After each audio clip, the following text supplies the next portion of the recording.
This trip's all been about the sheer power of nature in Australia. Sure is good to be back in the Southern Highlands, eh? Mate, it is. I haven't been down this way before. The Southern Highlands, it kind of represents a whole lot of Australia that's just over the mountain range. I must be getting shorter. It's harder to see over the bonnet. There were some challenges thrown in there already because of the rains that had been there. It was a bit dicey in areas, particularly with the van on the back. Wow, this is insane.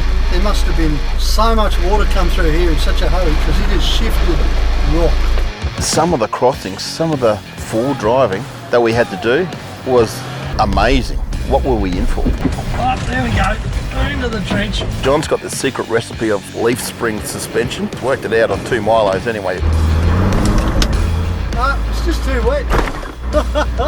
We drove through here 2 hours ago. No rain. This water's come from Goulburn, probably. 6 hours we waited there for it to be safe enough to cross. And even then, it's debatable whether it's safe or not. Done some silly things. This is one of them.